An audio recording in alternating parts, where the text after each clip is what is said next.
Hey, everybody, did you miss me? It's Roamin Rich. Good to see you again. Episode number 30, 66 minutes with Roamin Rich. That's right. It's been a long time, friends. It's been a long, long time. Since Thanksgiving. Can you believe it? Yeah, I took the holidays off, went through Thanksgiving, Christmas, New Year's. Hope you all had a great New Year's. I hope you're all looking forward to a very productive 2024. I know I am. I've got plenty to do, plenty on my plate. I really have no topic for tonight, which is great. So I'm guessing you guys will help me usher in the new year with a barrage of topics and things to talk about and all the different happenings on Route 66. And I'm going to probably leave these comments going live, as you see over here on the side of the screen, all night long. So write in your comments. Let's see your questions. Maybe I'll have some answers for you. I'm looking forward to it because I'm a little out of shape. I'm a little out of my element. I haven't been doing much with the show here, but I have been getting a lot done. Looks like Rob and Nadina Medlin wanted to know about the update on the Chain of Rocks Park. I was just reading through my email list a couple nights ago. I was cleaning out my email accounts. I don't know if you guys have to do that, but I've got like, I don't know, 5 or 10 different email accounts, and every few months I have to go through and purge. And it took me about an entire day to do that. But I did see an email from one of the curators over at the Chain of Rocks Park, and I think there's supposed to be some sort of a kickoff in April. I think they're talking like April that Western Terminus is going to open up, and I'm looking forward to it. It's going to be cool. So I haven't been over there, to be honest. Usually I would be over there looking at the behind the scenes stuff and combing through everything, getting drone footage, but literally I've been just slammed with all sorts of other Route 66 business. So maybe if I get time, I'll zoom on over there. It's only about 30 minutes from my house, and maybe I'll get some footage before it's finished. I did see in some of the pictures that they're building a very, very, very small replica toll booth. It was one of the things I mentioned during the whole introductory period where they have open discussions from interested parties, and I was involved in that process, and I expressed very much how great it would be if we could replicate the toll booth. Now they're not going full scale with it. It's really small, but that's okay. It's a good start. They did say they reserved a piece of land over there at the Chain of Rocks Park for a full 1-to-1 scale toll booth if the Missouri Route 66 Association ever gets the money and would like to build it. So hey, you never know. Could happen. What month will the 100th anniversary celebrations begin? Well, that's hard to say. That's up to every single state. There is a federal Centennial Commission. Probably will start at the January of 2026. So 2 years from now, I imagine, is probably when they'll do it. You know, I've been over this before. My opinion on the whole matter is that the highway wasn't commissioned until November of 26. Yes, that puts it in 2026 as the 100th anniversary, but we probably didn't see wide scale signage until 1927. I'm sure there was some signage out there, but I'm willing to bet we didn't see full scale signage until 2027. If it was me, I would make 2027 the 100th anniversary, but I'm in the minority of that opinion. So, okay, I'm going to comb back down through some of the comments here. And there's a lot of comments about the weather and stuff. Right now, it's cold. When I woke up this morning, it was -8 degrees here in St. Louis. It was rough. I had to go out and take my kids to soccer at 7:30 this morning. I'm sure wherever you're at, it's probably cold, unless I've got some friends down in Australia. They're probably thumbing their nose at us right now. enjoying their nice summer weather in Australia and New Zealand. So bring on those questions, guys. Someone asked, so will the toll booth be close to the original area? I don't know. Going back to the Chain of Rocks Park situation on the west side, I really don't know. It probably will be near the original location, but I can't be for certain. I'll probably have to just drive over there and check it out, to be honest. And what's a better time than now when it's negative 0, negative 5 degrees, and there's probably nobody over there doing work, and probably no one to stop me from going over there and creeping around a little bit. So I'll see if I can do that. Maybe this week I'll go out there to the Chain of Rocks Park on the west side and check it out and see what I can report back to you guys. Maybe next week it'll be a topic since people are interested in it. Looks like someone had to put a battery in their wife's car. That's always fun, especially when it's really cold. 50 degrees in Kingman. Good for you. That's nice. Okay, Rob again. Anybody ever been from the end of Colonius to the part of 66 near the cell towers? I saw your post from there up to the electrical station. Nick Gerlich's walked it all. I know that. I've walked almost all of it. I hate walking. Most people know that about me. I don't like to walk. I've flown it all with the drone. I've driven everything from up on top of the hill when you go west of Colonius to towards Dilia. I've driven that whole descent down the hill towards Dilia. Maybe I'll get into that in a little bit. I might be able to pull up a map and show you guys some old Route 66. That's a good one. Yeah. Before I do that, though, you guys keep on coming with the comments. Somebody mentioned a very hot topic. I saw it someplace and it's gone. I think somebody asked about the launching pad. Oh, there it is. I couldn't tell you.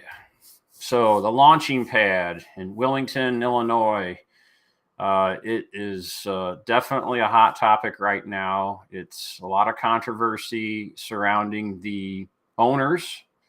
I'm not going to get too much into it. You know what I'm really not going to do? I'm not going to pass judgment because it wouldn't be fair. I don't believe anybody in the 66 community has any firsthand accounts dealing with Holly or Tully as to exactly what's going on. It's peculiar. I will say that it's intriguing. It is a bit worrying to me and many of you others, but I don't think anybody's going to go and tear down the Gemini Giant at the launching pad. The building has had some vandalism from one of the owners, at least alleged in the newspaper. I believe Holly Barker was the focus of that newspaper article. But all I can say is I wish them the best, and I hope they recover in a way that will heal them, because that's important. People are important, and I hope in the midst of that, a new owner will surface and take that passion that Holly and Tully injected into that business, because let's face it, the place sat dormant for a long time. They put a lot of money and they put a lot of passion into that place. And it was really remarkable. And it can rise again. I think it'll be okay. I think everyone probably should quit freaking out. I think it'll be okay.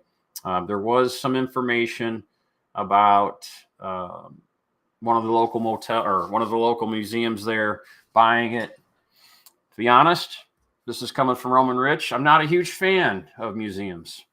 Museums don't do much to bolster economy.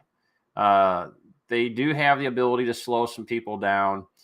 But once you've seen a lot of museums, you kind of tend to avoid them, I believe. That's just kind of the psychology of a lot of travelers. People do stop and see them. There's no doubt about that. Then there's a lot of great museums all up and down Route 66. A lot of fantastic museums. We definitely need them. But I think the best given scenario would be for it to be a cafe, restaurant, diner again. I think we all can agree on that. So maybe you just never know why these things happen. The museum wanted it. The deal fell through because of some real estate issues. Maybe that's a silver lining. Maybe somebody else is going to step up and buy the place and take it over. That's the best thing that could happen. This is all part. I preach this. It seems like almost every single episode, I'm almost always touching on the evolution of Route 66 and how it rises and falls. Certain parts of it. We have these landmarks. They rise, and then sometimes they vanish, whether through fire or just demolition or what have you. And the same goes for people. We've had a lot of people. I'll just say Lucille Hammonds was one of the most notable figures of Route 66. And we had her for a very long time, for decades, and we lost her. And that's going to happen with everybody. It's going to happen with me one day. I'm here now, but one of these days I won't be here. And that's just life. So, but Route 66 continues to march on, continues to steamroll on, as long as there's people willing to jump in there and pick up those torches. And whether it be running a business or promoting Route 66, because that's how I started out, or doing preservation work or getting involved in your Route 66 association or lobbying or whatever. There's a lot of things people can do to keep that spirit of Route 66 alive. And I believe it's alive and well. Well, this is one I didn't want to talk about, but I guess it surfaced.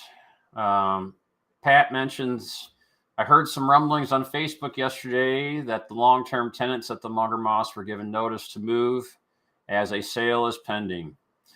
Well, I have a lot of knowledge on the subject.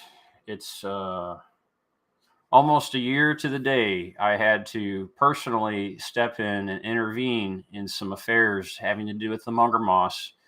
It actually took place on Valentine's Day last year, and I'll never forget it. And I'm not going to go terribly into it, but it involved me and Ramona and her family. And there's some allegations. I'm not going to say much because there are pending court cases.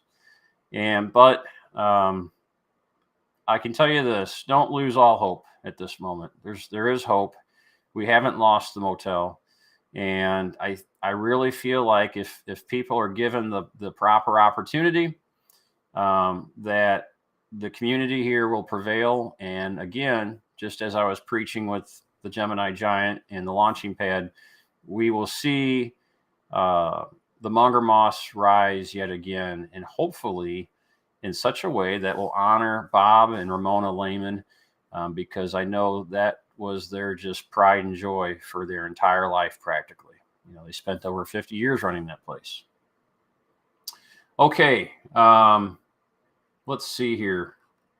I'm gonna move over to something real quick, and forgive me for being rusty because it's been 5 or 6 weeks since I've been on here, but I posted something today. I've been trying to be more active in Facebook. I know a lot of you wish I'd be more active on YouTube, and I keep telling myself I'm going to do these videos. And Lord knows I've got a ton of videos I could do.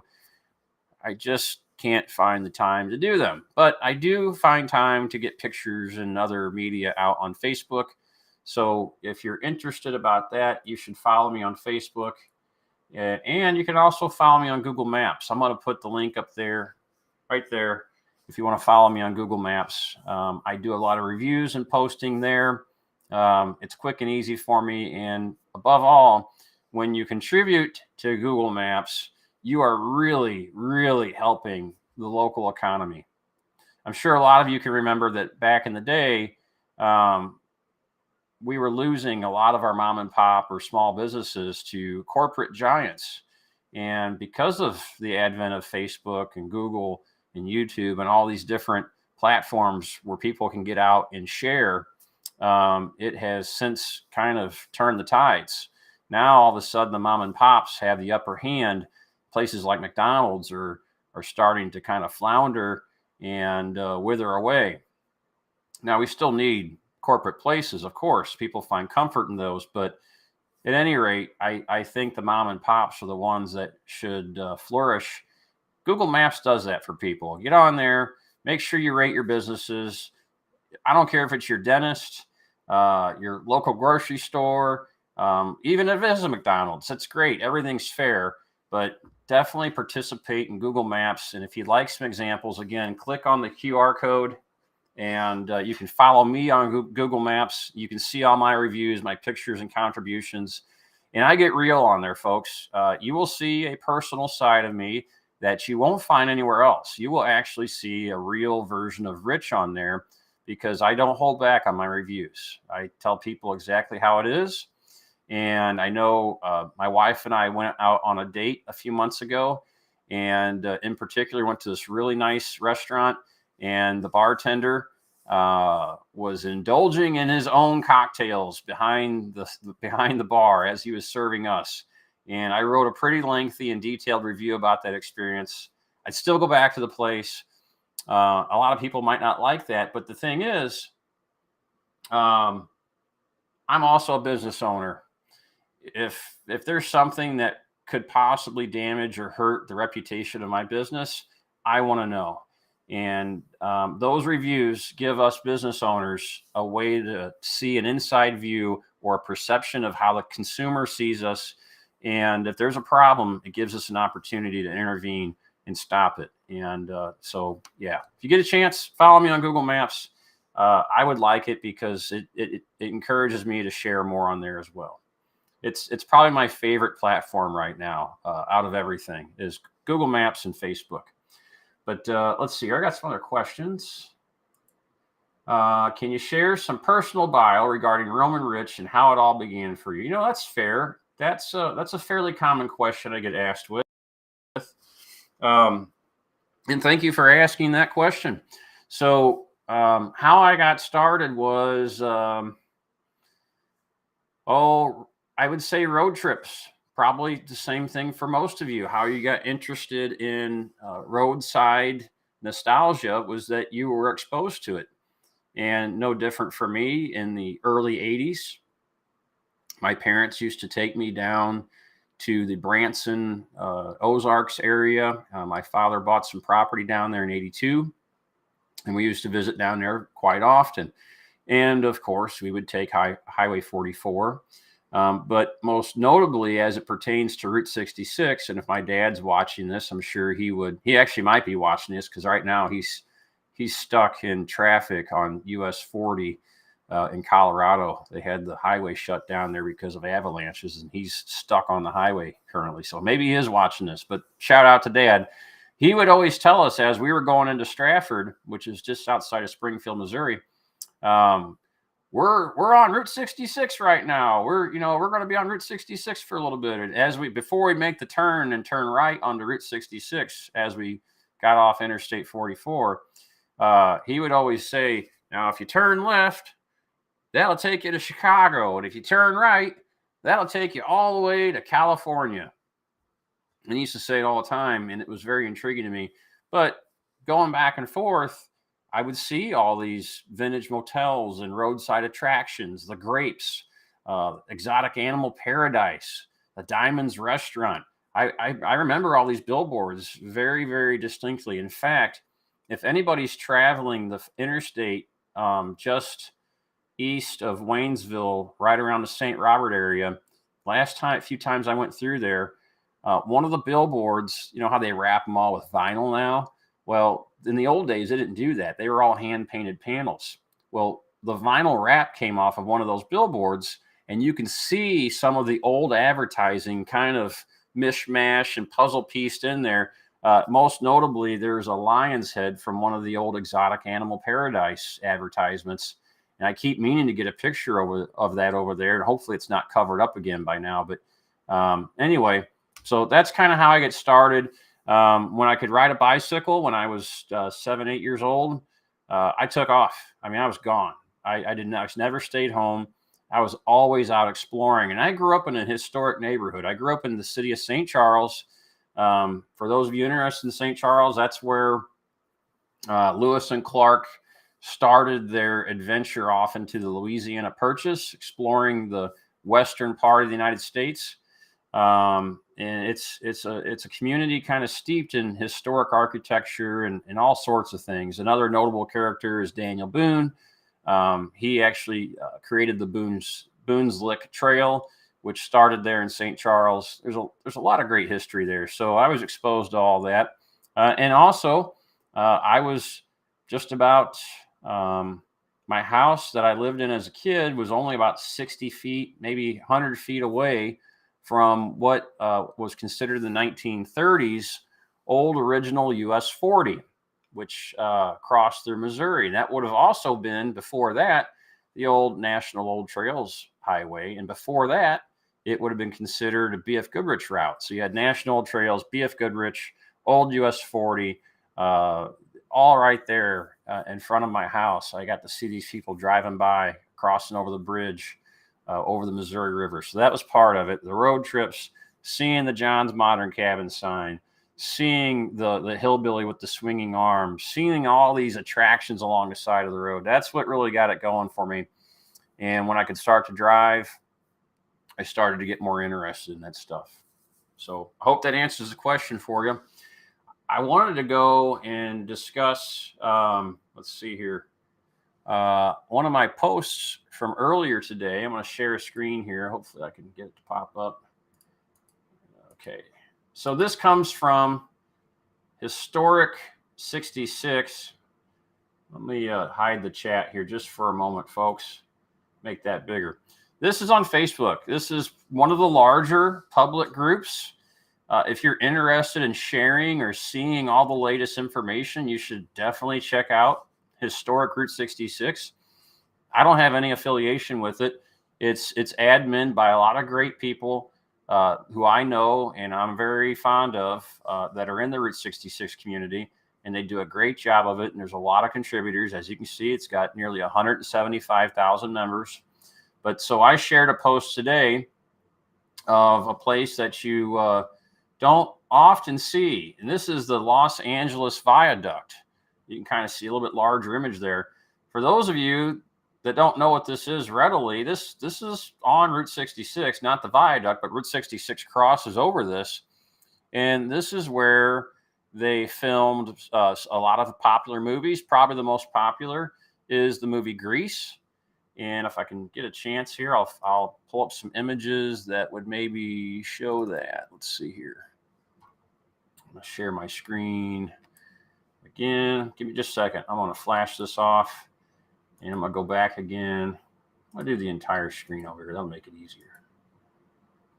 So there is one of those scenes of the LA Viaduct, and I got to drive down through that. Now that picture's, I don't know, 8 years old or something like that, 9 years old, but what a hoot. I love going down in there and driving all up and down that slab of concrete. At the time when I went down through there, we had a lot of water. In fact, the whole thing was covered by water. Let's see if we can pull that back up.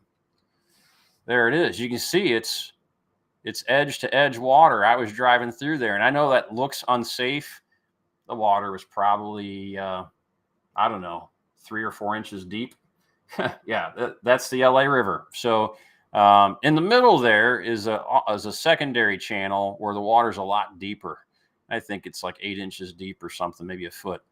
And you want to be aware of that if you ever drive down in there. How I got down in there, I don't remember. I had a lot of people ask me about it earlier on the Historic Pictures group.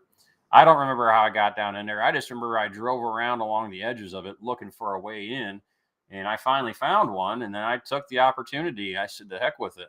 I'm going to go for it. It's not like anybody's going to stop me." So they didn't. So anyway, yeah, we're racing for pinks. That's one of the highlight quotes from the movie Grease. One of the people, it's funny in the comments here. Let me see if I can get this to pop back up. So one of the people here commenting. Let me see if I can show that.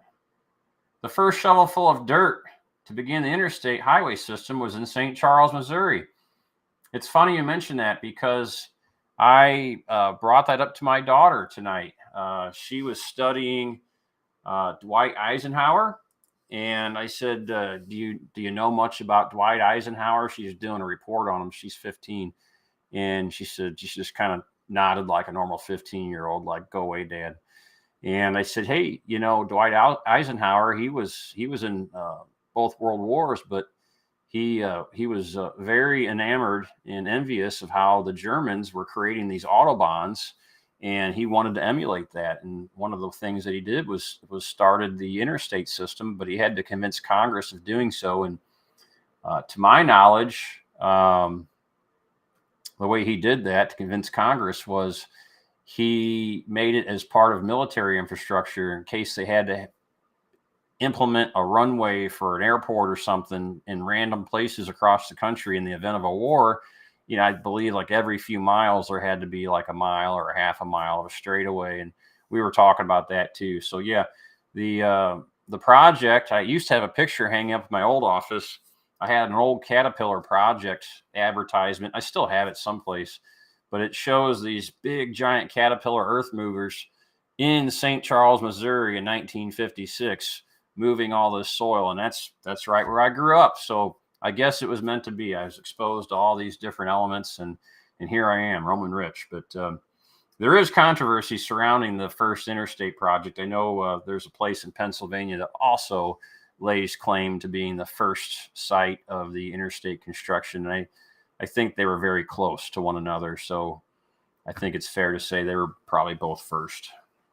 We'll probably never know for sure. So yeah, I can show you guys a video if you're interested of the that LA viaduct, kind of the LA River Valley. And I think we should do that. Let me see if I can load that up here. Give me just a second. And no, that's not what I wanted. Oh gosh, I'm messing up here. I apologize. Keep on chatting. Somebody mentioned that the LA River, the viaduct, was also used for one of the Terminator movies. And I remember seeing that. That was when they really got crazy with the special effects and kind of the CGI stuff for the first time. I'm still trying to remember how I can get to my sources here. Let's see here. I think it's there. Oh, I found it. Waiting for it to load. All right, this is an old video that I shot. There's no narration or anything. A lot of the things that I used to do along the road is just shoot random video.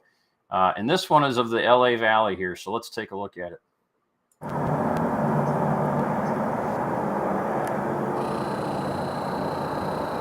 Now, didn't have the greatest of cameras back then, but not too shabby. And I always said better to get some footage than no footage at all. And so you can see the LA River down there, the viaduct. And I think that little gap you see down there is probably about where I drove in. And I'm just kind of panning across the horizon there. Real neat place. I really like just getting footage, just getting random footage of not necessarily anything at all, but just what's happening right now, and it's a good reminder. And if always I have to have a barking dog. I always have a barking dog. I don't know what it is. They're barking dogs. Yep. Somebody mentioned Gone in 60 Seconds had some footage filmed there as well in that LA viaduct, and I think that's probably true. Up ahead, you see that kind of green bridge. I believe that's part of Route 66. It's the Arroyo Seca Parkway, and what a neat area. What a really cool area. I love exploring an area. In fact, I'm really getting the itch to drive back out to Los Angeles area sometime soon. I really need to get back out there. It's been a number of years. I set foot on California soil, I believe, last year or the year before, and then turned around and came right back to Missouri. I didn't really go into California, but just to say hi for a moment. So I'm due for a California road trip. All right, looking for other topics to talk about. I did turn the chat back on. I'll also put the QR code up if you'd like to join me. Usually I do that. I apologize. It's right there. You can just scan that QR code, and that'll teleport you right here into my studio, and you can join the show with me if you like. Blue Thunder helicopter chase. That was also shot there. I think that was a semi-truck movie, wasn't it? Blue Thunder. It seems to resonate with me. I think that was one of my childhood favorites. Blue Thunder. I'll have to look that up later when I get off the show. California Dreaming, all sorts of stuff. Yeah, California Dreaming on a winter's day. You got that right. You got that right. I was going through old footage and thinking about, man, all the great stuff I got to see out there in California.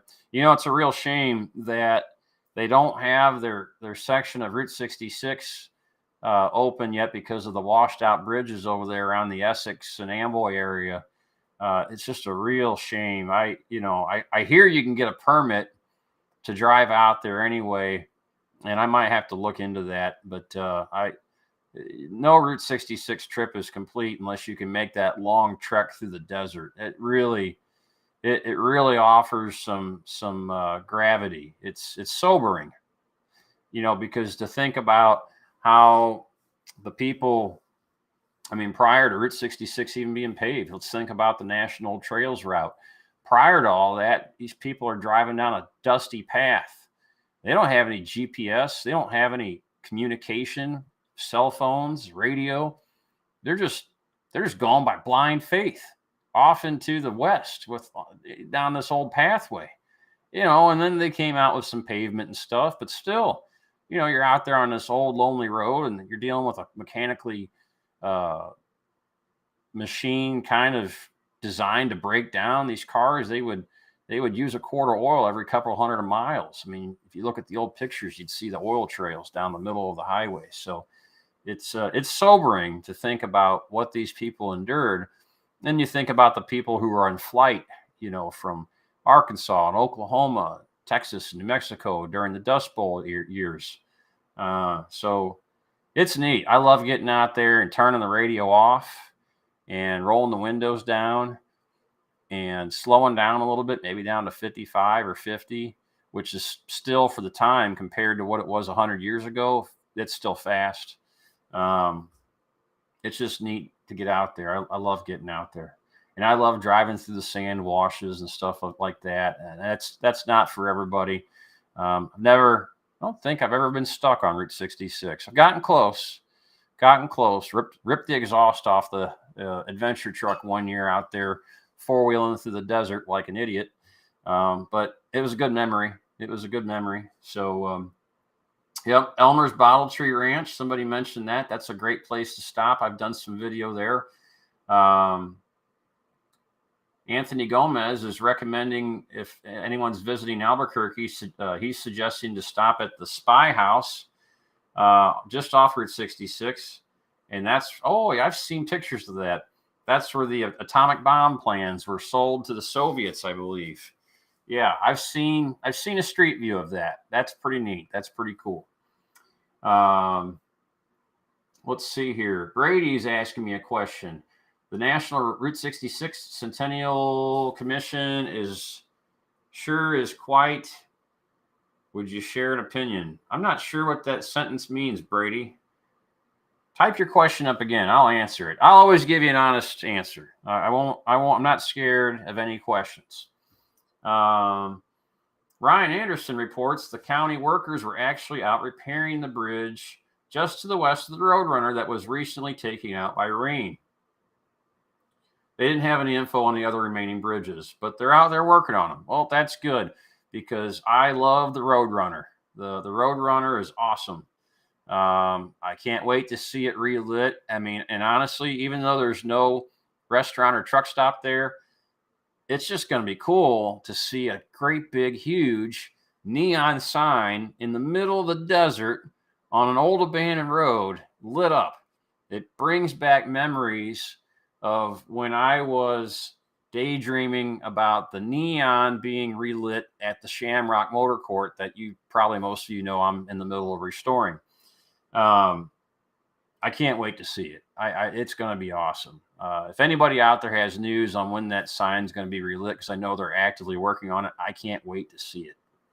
I will make a purpose trip to go out there probably just to see the relighting. Brady wants to know my opinion of the federal Route 66 Centennial Commission. I don't really have an opinion of the commission. I know a lot of the people that are on it. They're associated or acquainted with me, usually in some way or form. The people who were at least installed to that committee who actually have some real Route 66 ties. Some of these panels are they just have people planted there who are your normal bureaucrats. But the people who are Route 66 oriented are good people. They don't have any money. That's the problem. Federal government didn't give them any money to spend, and I don't know how they're going to raise it. So I wish them the best of luck, and any way that we can help them, I'll sure offer it. But the state didn't give us much money as far as our own respective Missouri Centennial Commission.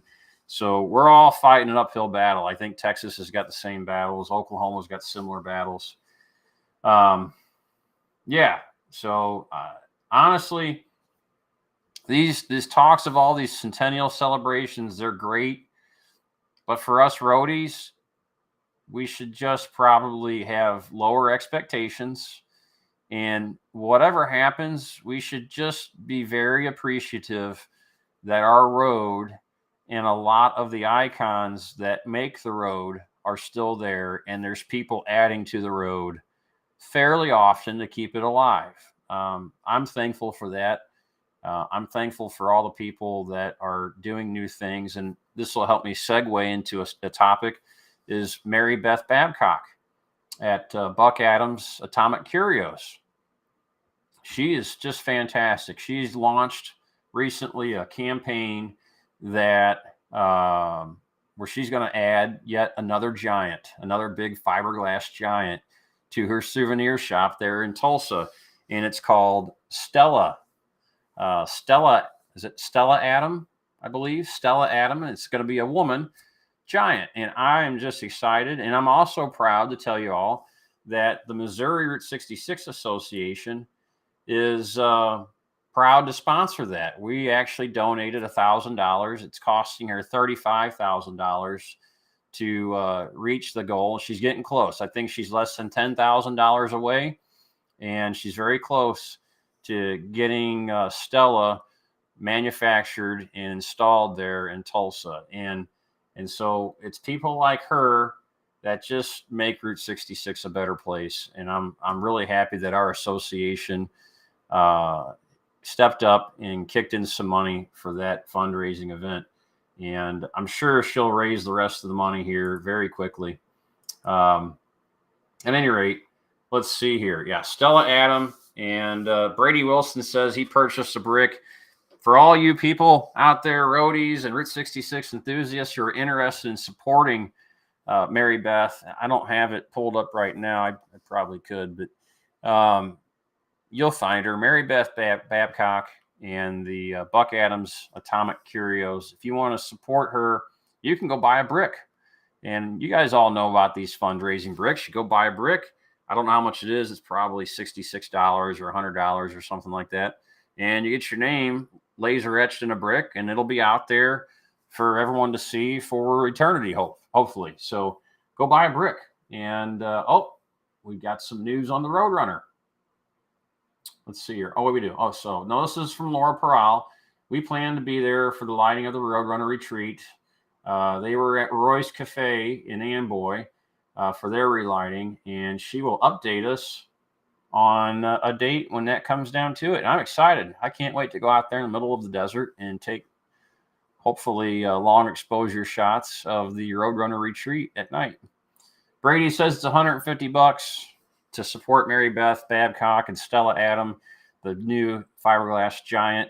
So you should run over there and do that right away before they run out of bricks. That usually happens. It's not that big of a place, so I'm sure there's limited space. So be sure to go over there and do that. But the point of the matter is that we have these great people, and they're younger people. It's like for years, I felt like I was the youngest guy out here on Route 66, but we're getting younger people like Brady here involved, and we're getting younger people like Reese Martin is a little bit younger than I am. He's the president of the Oklahoma Association. So there's hope. I don't know what the Centennial Commissions are going to do across the country, but no matter what, I think we're going to have a good time. People just need to get out there and support their businesses, support the road, drive up and down, do your Facebook thing, do your Instagram thing, take your selfies, do all that stuff. And that's the best thing we can do. all the Centennial Commission stuff to me, just icing on the cake. So somebody asked a question. Once I'm finished with the Shamrock, do I plan to run it? That's a good question. Probably not. Probably not. I don't know if I can pop that up on there for those of you who are interested in the Facebook page. Let's see here. Well, yeah, you can check it out over here. So, yeah, check out the Facebook page for the Shamrock. We have done so much work in the last 6 months, chiefly in the last 3 months. I mean, it's insane. We got most of our electrical work done. We got all of our rough-in plumbing done. We got brand new concrete floors installed where there used to be a crawl space that had completely rotted and withered away. We've got new concrete hallways. We've got a new heating and air conditioning system designed to efficiently heat and cool the public areas of the Shamrock, not the individual units. Those will all be on their own units, their own mini splits. But for like the gift shop and the lobby and the office and the laundry areas, we've got a nice air conditioning system. And I bet it's running right now, keeping my water lines from freezing because it's 0 degrees outside. But the heat is on in the Shamrock right now. So we're making headway. Am I going to live there? Probably not. But I am going to try to reveal at a later date a big secret I've been keeping about the Shamrock, and it's a big secret. There's going to be some changes. They're good changes. We're going to be doing some additional accoutrements at the Shamrock. We'll just put it that way, which might allow more people to stay. So while I won't be living there because nobody can live at the Shamrock, we got rid of the living quarters because they were way too small, way too confined. They weren't practical. All the different motel people that I know, Ramona came and toured it before her death. Connie from the Wagon Wheel's been there. She's toured it. I've collaborated with Larry Smith from the Motel Safari dozens of times. Everybody was unanimous.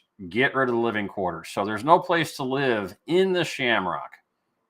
But there might be an opportunity for people to stay at the Shamrock, but not actually be in the motel. I'll just leave it at that. So while I probably won't be there, I will probably make appearances. My wife and I have been discussing plans for additional services and attractions and amenities and things like that. One of the things we're talking about is me hosting tours. So actually coming down to the Shamrock and having an itinerary where we all get to go travel some portions of Route 66 in the area or other attractions, and we get to have lunch or dinner together or breakfast or whatever. Those are some things you can look forward to. Got a lot of exciting things planned for the Shamrock. The point is, we are going to see it through, I think. We are going to finish it, God willing, if we can get the loan. And for those of you that participated in the last poll, one of the last polls, again, if you click on that, where'd it go? No, right there. If you click on that link over there, that QR code, you can go check out the latest updates. But one of the very last things that we talked about at the Shamrock on that Facebook page is how much is it going to cost? What's the cost going to be for fixing up the Shamrock the rest of the way?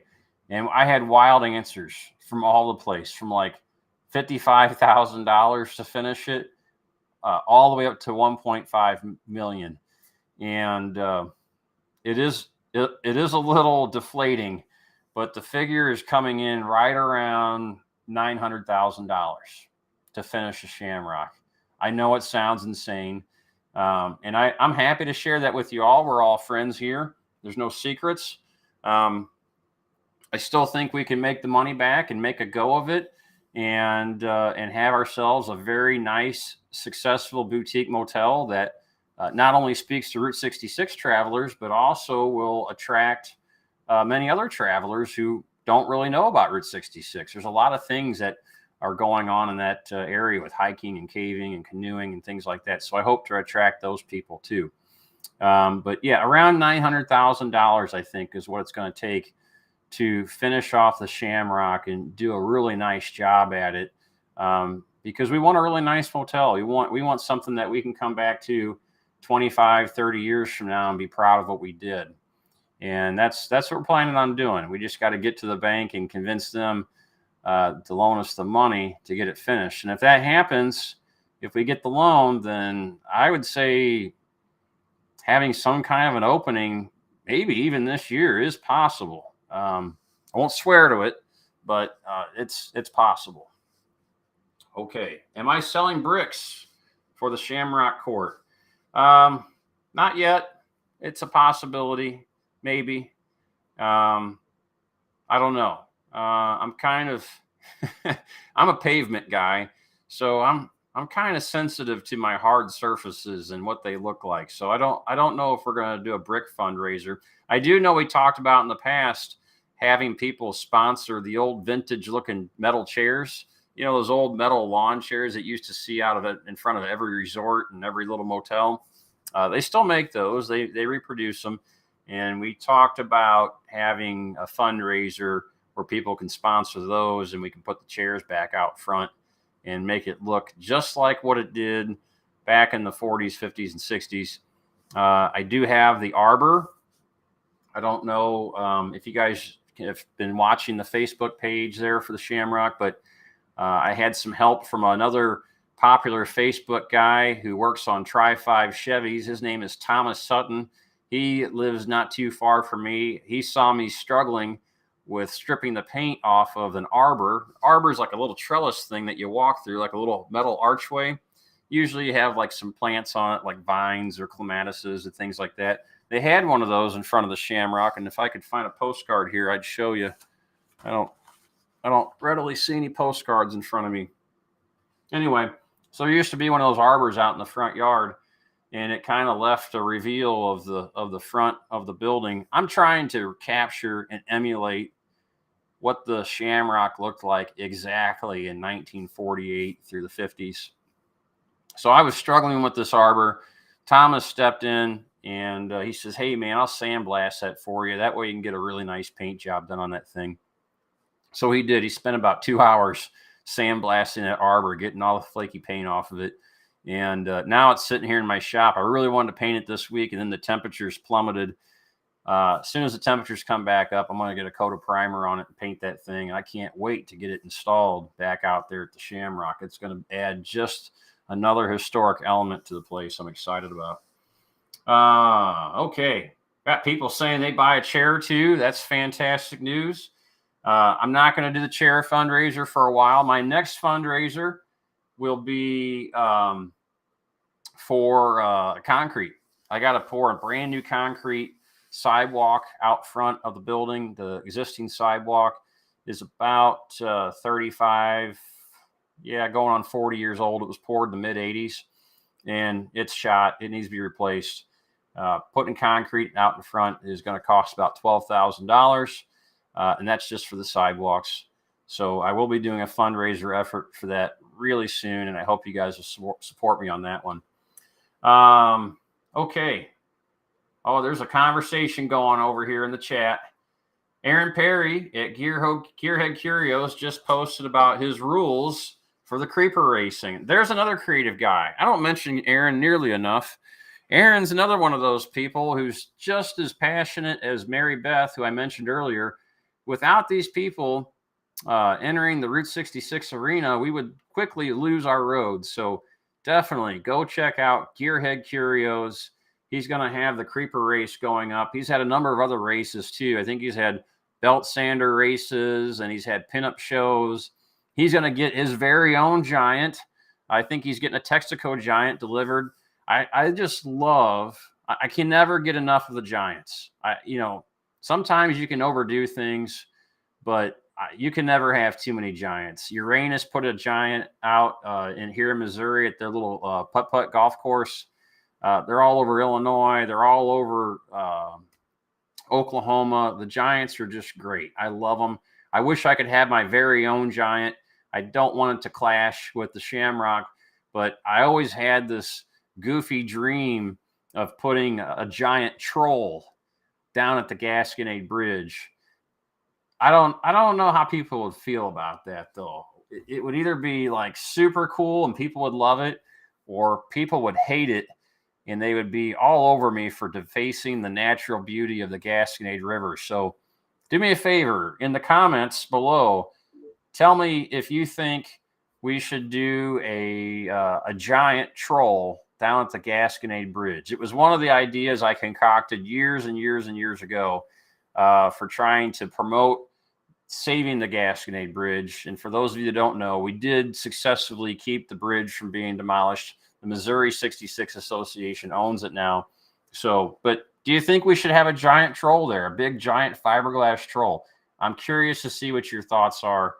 Tell me what you think about the idea of that. Somebody's asking if I had a giant leprechaun at the Shamrock. You know, if you look at Street View or you look at any of the pictures, the outdoor pictures of the Shamrock, there's this ginormous tree stump there. It was an old oak tree, not as old as what you would think it would be. It was only like 70 years old.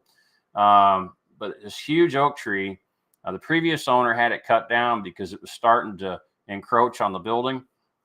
And he left the stump. The stump's about 8 foot tall. And I was going to have a carving done. I was going to have that stump carved into the legendary Momo monster.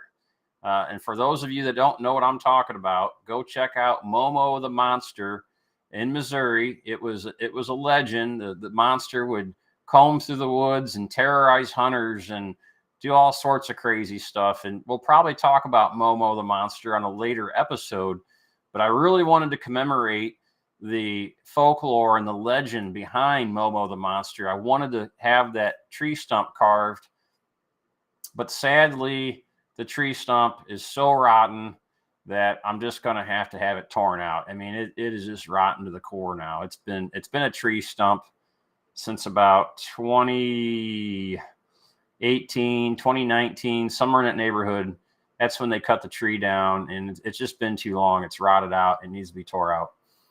Somebody's suggesting that my arbor get powder coated, and I do have a contractor that powder coats for me, but the arbor is just about 6 inches too big. It won't fit in his oven.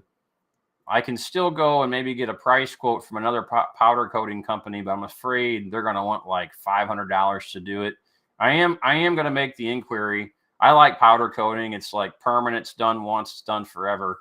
It's very resistant to the outdoor elements. But if it's like $500, I'm not going to do it. I'll just paint it. The paint that I use is pretty phenomenal. It'll last 15 years easily. Other questions I have here. A small troll peeking around the bridge. I like it. I'm seeing all the different comments here. Yeah, you never know. We might just start something here. We might have a troll down at the Gasconade Bridge. The idea for that whole premise for the troll, this was at a time where we were starting to lose hope to saving that bridge.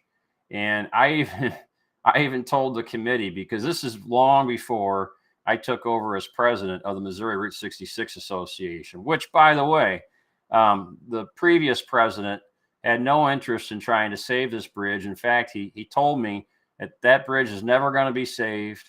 It's going to be torn down. There's not a thing I can do about it. And we proved him wrong on that. So we started our own committee as a result. We started our own nonprofit. But I even had ideas of going out there and sleeping under the bridge like a troll and living at the bridge, almost like, you know, how people will chain themselves to something as a demonstration. I wasn't going to chain myself, but I was going to go down there and live at the bridge and try to get a bunch of people to sympathize for me and donate and things like that. But that never happened. But then I thought, well, if I'm going to sleep under the bridge, I'm like a troll. And I thought, maybe we'll build a giant fiberglass troll out there at the bridge. Wouldn't that be neat? And these are all goofy ideas we brainstormed, a long time ago. And so, yeah, tell me your comments. Put it out there. YouTube, Facebook. Should we have a troll at the Gasconade Bridge? If I get enough people wanting a troll at the Gasconade Bridge, folks, I'll make it happen. You know me. I always make things happen. So it'll be interesting. Let's what else we got here? Let's see here. We've got John and Elizabeth in the backstage, and I'm coming down to the last 10 minutes of the show. I'll bring him in here in just a second. Jorge Mendez is asking if I have any genuine Route 66 shields for sale. I need one. Jorge, I assume when you say genuine, you mean like the ones I have behind me, the real ones. I don't have any for sale. Not yet. You are touching on another subject that I had to deal with this week. For those of you who have been around the Route 66 community for a long time, you may remember Shays Museum in Springfield, Illinois. I bought a lot of stuff from Shays Museum. In fact, and I can't really get it out. It's back in the corner. You can just kind of see this orange thing over here by the Jackrabbit. That's one of the gas pumps I bought from Shays Museum. I bought a ton of stuff from Shays Museum. Well, I am in negotiations right now with the current property owner of Shays of selling everything back to the museum. And so I'm probably going to lose a good part of my collection. They really want to have as much stuff from Shays Museum as possible. And so I'm to a point in my life where I don't need all this stuff. It's cool. I have enough props. And so I'm willing to give back everything that I still possess from Shays. And I'm hoping that'll bring people to Shays. I'm hoping that'll bring more interest to Springfield, Illinois.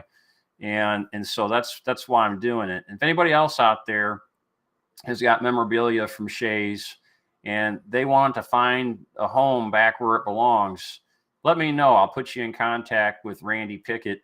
He's the property owner. Him and he's got a tenant named Scott. They're working hard to put that museum back together. So you'll see posts, I'm sure. I'm looking around. I got so much stuff here in my studio that came from Shays, and it's neat, but I don't have to have it. It can go back to where it came from. All right, I'm gonna see here. I'm gonna bring in John and Elizabeth here. Just a second. Hey guys, how's it going? Hi. It's been a while. You guys miss me? Of course, yeah. We've been sitting here trying to get. Microphones to work. Yeah, Rode microphones had to replace my Rodecaster Pro 2, and Yeah. I reinstalled the software, did the restore my show, and something wasn't quite right. So we're sitting here fiddling with it, listening to you. Well, that's the more you have, the more it has you. That's what I was just preaching about, basically. I don't have the sophisticated equipment and everything, but I make do. I've always made do. I even the video I showed earlier in the broadcast was with a little $300 or $400 Sony Handycam, but it got the job done. Yeah, it did pretty good. What do you think about the topic so far? What do you think about the idea of a troll? I think it's great. Anything that can be, anytime you can have something weird along the road, Bigfoot, troll, whatever that makes people do a double take or have a little chuckle. Yeah. Yeah, I think a troll's perfect. You got to have a mascot for these things. Yeah, Timothy Smith thinks we should have a muffler man down there at the bridge holding a giant Route 66 sign. Maybe that's an idea. I always thought the troll, I didn't get into this, my main point of the troll is he could be holding a donation box, and in order to walk across the bridge, you would pay the troll his toll. Otherwise, it'd be considered bad luck. There you go. Yeah. Yeah, don't feed the troll sign. No, we do want to feed the troll. Feed it money. And if you got a troll, you can move him around. He doesn't have to be in the same spot all the time on the bridge. Well, I don't know.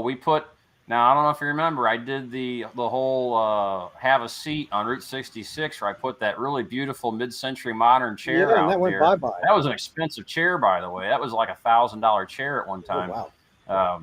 And it got yanked by the conservation department once, and then they brought it back because they figured out what they did was illegal. And then it got yanked again and thrown down into a ditch. somebody found it, and then most recently in 2023, Pamela and Eric Dobbs put it back out there, and somebody freaking stole it again. So whatever we put out there, it's going to be subjected to some unruly residents down there. That's another thing to think about. That's true. That's true. We've been keeping, I guess, busy with the holidays. My work slows down to nothing over the few weeks of Christmas, so we play around with our hobbies. And this Christmas time, we've been pursuing a hobby that's relatively new to me, and that's radioactive stuff like uranium glass, Fiesta ware. Oh yeah, I've seen that. That's real popular. Yeah, you see a lot of that along Route 66 and all the little antique stores and everything. That's neat stuff. Yeah, I've had a couple Geiger counters for a while. This is the little UV 395 nanometer UV light. Little what do you call it? The glass you can't see through is glass you can't see through satin glass. Satin glass. Right there, I've got a piece of trinitite from the first hydrogen bomb explosion. Oh, that's neat. That dates back to Mountain of Mexico. Yeah, and to collect it, to have that legally, it has to be collected prior to 1952. Anything after that is technically illegal. So I've got all the paperwork on that, on who collected it and when it was collected, and spectrogram and all that stuff. That's pretty neat. Hey, people are wanting to know, Elizabeth, if you're going to give us a weather report from outside, or if you're standing in front of a green screen. I'm not in front of a green screen. Oh no, this room was pretty cold earlier because when I remodeled it as a 20 by 20 studio, I removed the baseboard heaters on the two walls under the windows, and I've not really needed them, and I haven't put them back up. Well, it was 6 or 7 degrees below zero this morning, and this room got cold because there's no vents that come into this room, so I can. So she's inside, is what you're saying? She is inside over there, and people are very afraid that she's standing outside right now. If she was standing outside, we would be hearing complaints. Go outside, Elizabeth. She didn't like being in the cold at all. Give us a weather report. Extremely cold. Yeah, cold. Very low wind chill. Cold. Yeah. So anyway, when we go out west, and explore some of Route 66, we're wanting to hit some antique stores that would, or even in any kind of store like flea markets or even like Goodwills or something, you can find this type of glass. And I don't know, we're just kind of we've been playing with it lately as a hobby. And I've got I can do a spectrum. This is a spectrometer. And I can actually look on my phone at what the spectrum is on that.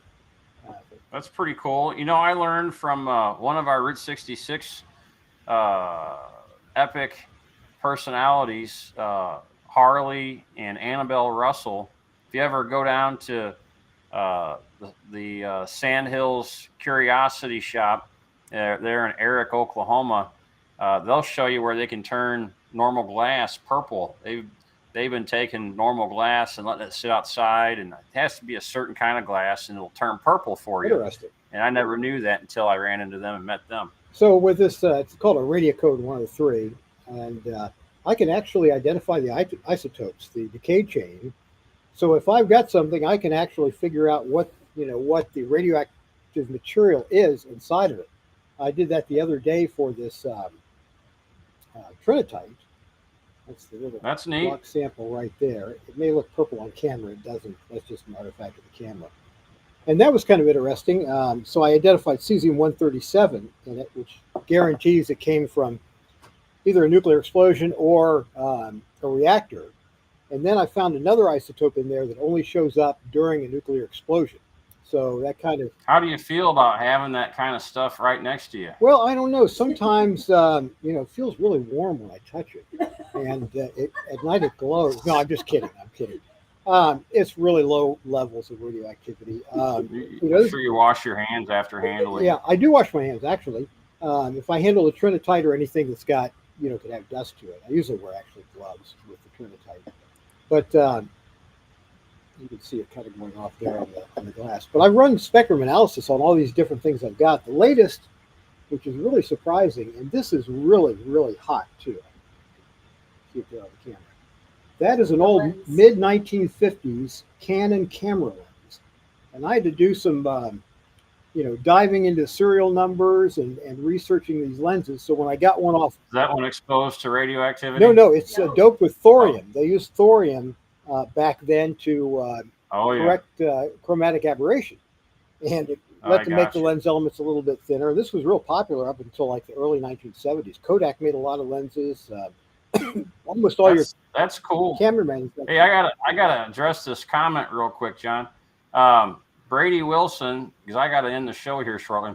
He's saying, hey folks, on May 10th and May 11th, let's see, Jericho, Texas will be doing metal detecting and also cleanup during the weekend. So for anybody who's out there and doing archaeological stuff or like metal detecting and things like that, go on out to Jericho, Texas. It's not terribly far away from Amarillo, and go check out the town of Jericho.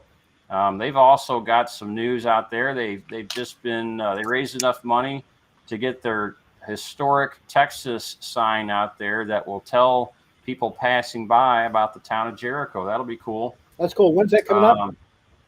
May 10th and 11th. It's there in the caption.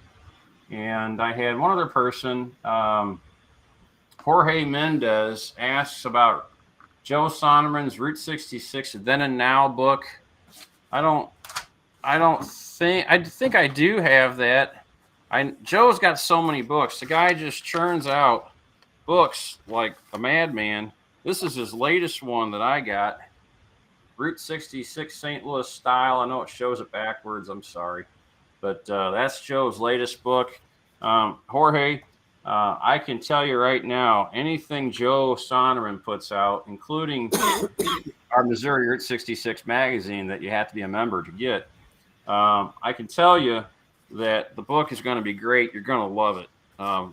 Joe doesn't disappoint. He's got just quite the talent for demonstrating and presenting history.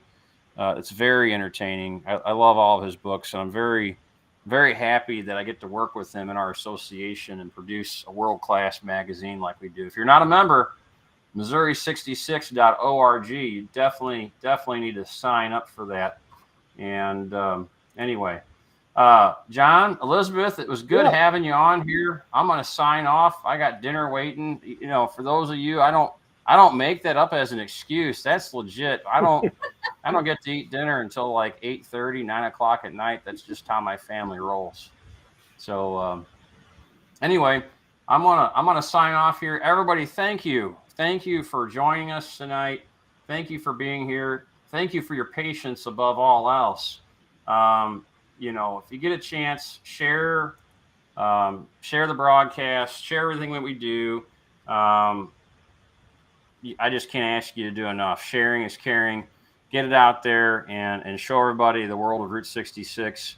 And go into the Facebook page, 66 Minutes with Roamin Rich. Give me some new show ideas. I do have a couple of guests who are tentatively scheduled to come on. You're going to love them. I just got to find time to get the shows produced and everything so that they look really professional. But I thank you all for being here. Give me some great ideas and stuff, topics you want to talk about in the future. And I hope to see you guys down the road. And let's see here if I can find my sign-off stuff here. I'm so rusty at this. I'm sorry for being. I know how that is. Gone, folks. Okay, I found it. All right. I'll see you guys later. Go your own way.